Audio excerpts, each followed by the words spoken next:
सुनिए सुनिए, पक्षी लोक की अदालत चिरपू दरबार की कार्यवाही शुरू होती है। पक्षी जनता कृपया अपनी चोंच बंद रखें और अपने पंख मोड़ लें। मामला है समोसा चोरी का। आरोपी है कालू कौवा और पीड़िता है चमचम चिड़िया। सुनवाई शुरू की जाए। माय लॉर्ड, कल मैं दुकान से एक गर्मा गर्म समोसा लाई थी और जैसे ही मैं खाने वाली थी मैंने सोचा कि एक इंस्टाग्राम रील बना लिया जाए और मैं अपना कैमरा सेट करने के लिए गई और कैमरा सेट करने के बाद जब मैंने पीछे मुड़कर देखा तो वहाँ पर कालू कौवा था और उसके मुंह में चटनी लगी हुई थी और मेरा समोसा गायब था। कालू कौवा, तुम्हारे खिलाफ गंभीर आरोप है। क्या कहना है तुम्हारा इस मामले पर? माय लॉर्ड, मैंने समोसा चुराया नहीं था। मैं तो मस्त आसमान में उड़ते हुए जा रहा था। किसी ने मेरे मुंह पर चटनी दे मारी और मैं लड़खड़ा कर जमीन पर गिर गया और जहां पर मैं गिरा वहां पर एक समोसा था। तो आप ही बताइए, सामने समोसा देखकर बेचारा कौवा क्या करता? और मैं समोसे का अपमान न करते हुए मैंने उसे प्रेम पूर्वक स्वीकार करके खा लिया। अब आप ही बताइए, इसमें मेरी क्या गलती है? नहीं जज साहब, ये झूठ बोल रहा है। इसने मेरे समोसे चोरी किए हैं या चोरी से मेरे समोसे देख रहा था और जल्दी से आकर इसने मेरे समोसे खा लिए और अभी ये सब नौटंकी बोल रहा है। मैं नौटंकी नहीं कर रहा हूँ और नहीं झूठ बोल रहा हूँ। मैं तो बोल ही रहा हूँ कि मैंने ही समोसे खाए हैं। जब मेरे पास समोसे मुझे मिलेंगे तो मैं क्या करूँगा? मैं तो खाऊंगा ही खाऊंगा ना। वाह रे कालू वाह, इसे कहते हैं चोरी और ऊपर से सीना चोरी। तू हम सब लोग को बेवकूफ समझ रहा है क्या? अब अदालत गवाह बुलाएगी। माय लॉर्ड, पहले गवाह के तौर पर गुलगुला को बुलाया जाए। मुझे पूरा तो याद नहीं, लेकिन शायद कुछ कीड़ा था। शायद वह समोसा ही था और कोई उड़ता हुआ आ रहा था। शायद वह कालू ही था। उस समय मैं जलेबियों के ख्वाब देख रहा था, इसलिए मुझे याद नहीं। अब भी मेरा ध्यान जलेबियों पर ही है। अगर मुझे कुछ जलेबियां मिल जाए तो हो सकता है कि मुझे याद आ जाए कि वह कालू ही था या फिर कोई और था। अरे जलेबियों को छोड़, जलेबियां बाद में खा लेना। पहले तू केस पर ध्यान दे। अब दूसरा गवाह पिंकू कबूतर को बुलाया जाए। मैं वहीं पर थी। कालू कौवा आया, समोसा उठाया और बोला, आलू अंदर मौत बाहर, और वहाँ से चला गया। अब अदालत का समय है फैसला सुनाने का।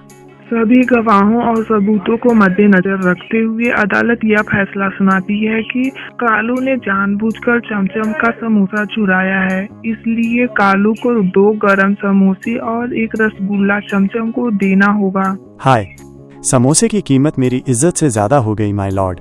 अब मैं हर रोज समोसे रख दूंगी, क्या पता कोई चुरा ले और मुझे उसके बदले में 1 रसगुल्ला भी मिले 2 समोसों के।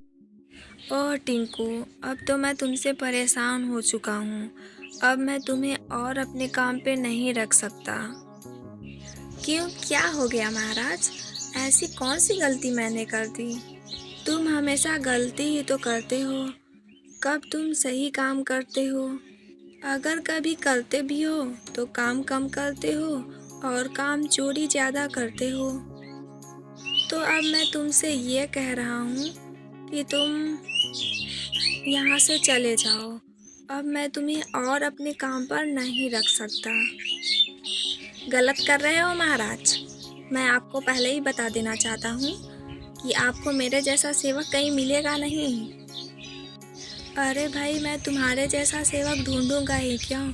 तुमने अकेले ही मेरी नाक में दम कर रखा है और तुम्हारे जैसा ढूंढ के मुझे अपने साथ क्या करवाना है? ठीक है महाराज, मैं तो जा रहा हूँ, लेकिन आप बहुत पछताएंगे। ठीक है भैया, पहले तुम जाओ तो सही।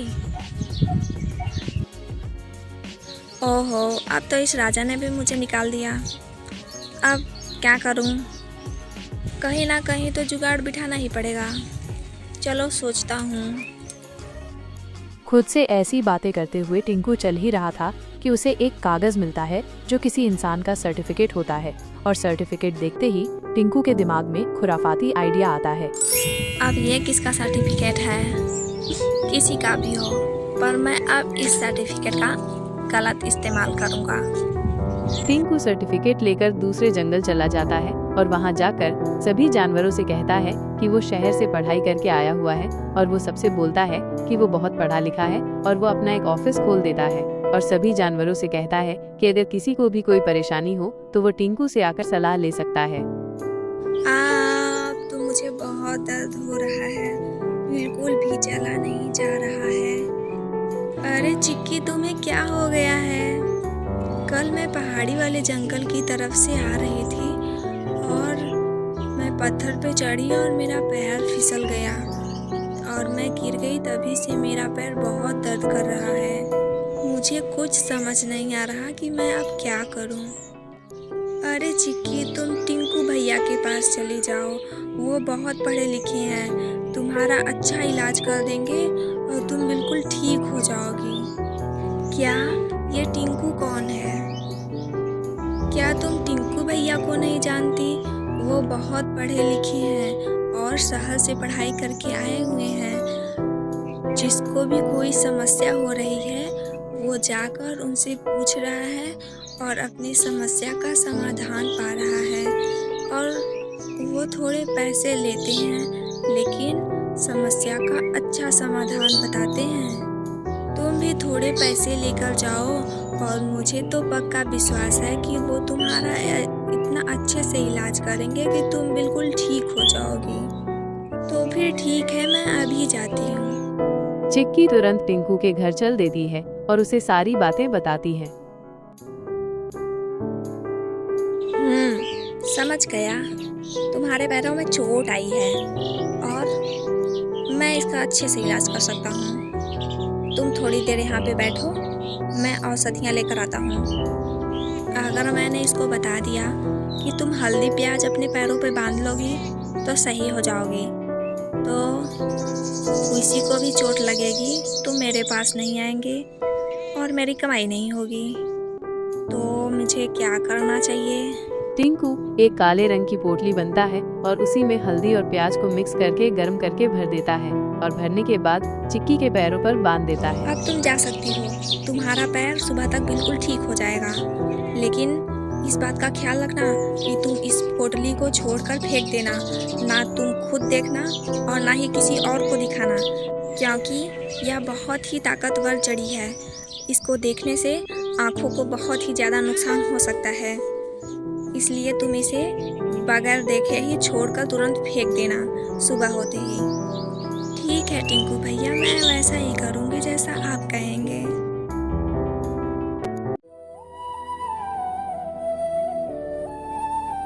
अरे वाह, मेरा पैर तो बिल्कुल ठीक हो गया।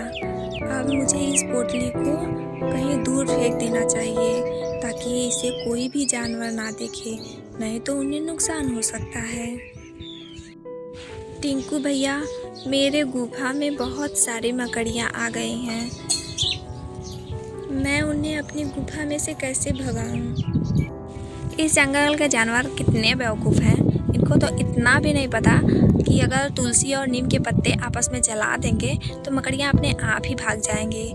पर मुझे क्या, मैं तो इनसे पैसे ऐंठ सकता हूँ, मेरे लिए तो अच्छा ही है। अगर मैं इसको बता दिया कि इन दोनों पत्तियों को जला दो तो यह पूरे जंगल में बता देगा और कोई भी जानवर मेरे पास नहीं आएंगे और मेरी कमाई नहीं होगी। तो मुझे जुगाड़ लगाना पड़ेगा। चलो ठीक है, मैं तुम्हारी गुफा में चल के देखता हूँ। टिंकू चलते चलते अपना तेज दिमाग चलाता है और चिंपू से कहता है, यह बहुत ही जहरीली जड़ी बूटी है, जब तक मैं तुम्हें ना कहूँ तब तक तुम इधर बिल्कुल भी आना मत, वरना इस धुएं को सूंघने से तुम्हें भयंकर बीमारी हो सकती है। ठीक है टिंकू भैया, जब तक आप नहीं बोलेंगे मैं बिल्कुल इधर नहीं आऊँगा। टिंकू चिंपू से मोटी रकम लेता है और चलता बनता है। धीरे धीरे ये बात पूरे जंगल में फैल जाती है और एक दिन उसे राजा अपने यहाँ बुलाते हैं। मैंने सुना है कि तुम्हारे पास सारी समस्याओं का इलाज है। जी सरकार, बिल्कुल सही सुना है आपने। तो मेरी भी एक समस्या है, क्या तुम इसका समाधान कर सकते हो? बिना किसी झिझक के बोलिए महाराज, मैं आपकी समस्या का ज़रूर समाधान करूँगा।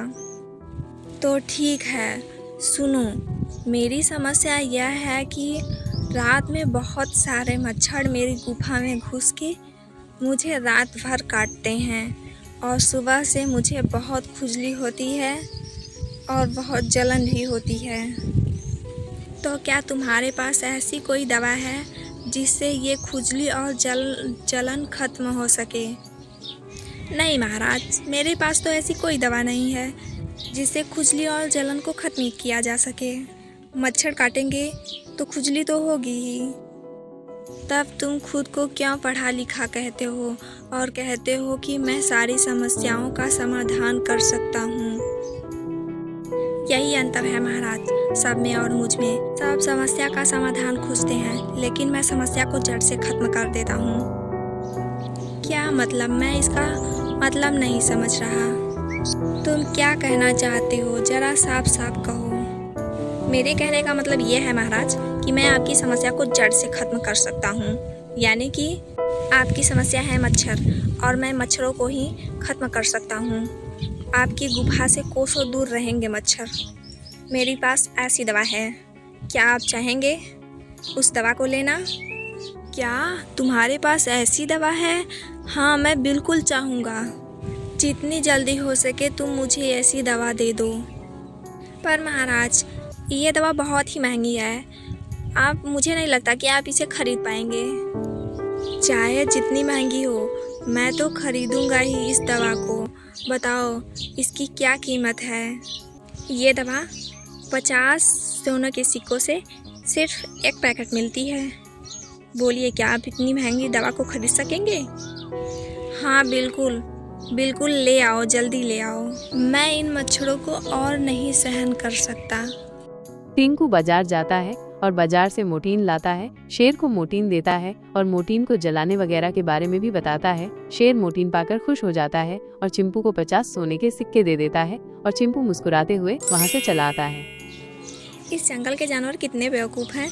मुझे तो बहुत मज़ा आ रहा है इन सबको बेवकूफ़ बनाने में, और मेरी कमाई भी काफ़ी ज़्यादा हो चुकी है। तभी टिंकू के पुराने वाले जंगल से कालू कौवा आता है और टिंकू के ऑफिस को भी देखता है।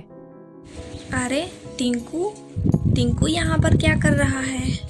और टिंकू के पास इतने लोग क्यों खड़े हैं? चलकर पता लगाना पड़ेगा। कालू वहीं पर बैठकर सारी चीजें देखने लगा और वो समझ गया कि क्या मामला है।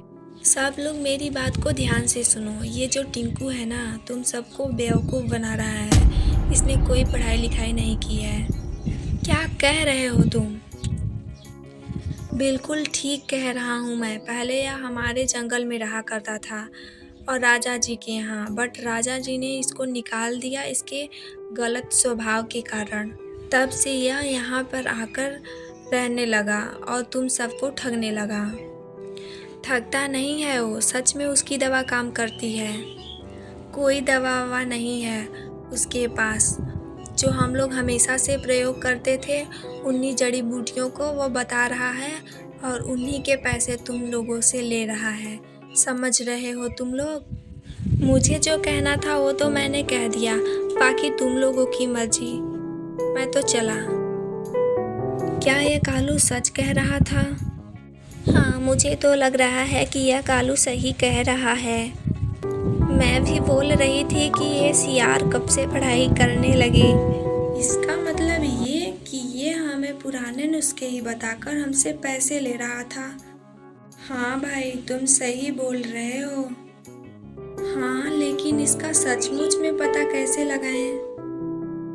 मेरे पास है आइडिया, चलो उसके पास। अरे तुम सब के सब एक साथ कहाँ जा रहे हो? अरे टिंकू भैया, आपको नहीं पता, पीछे देखिए, बादल गिर रहे हैं और हम लोग अपना घर द्वार छोड़ के भाग रहे हैं। आप भी जल्दी से भागिए, वरना आप भी दब जाएंगे। इतना सुनते ही टिंकू तेजी से भागने लगा और सभी लोग समझ गए कि ये सचमुच उन्हें बेवकूफ बना रहा था और वो सब लोग मिलकर टिंकू को पकड़कर खूब मारते हैं। अरे कोई मुझे डॉक्टर के पास ले चलो।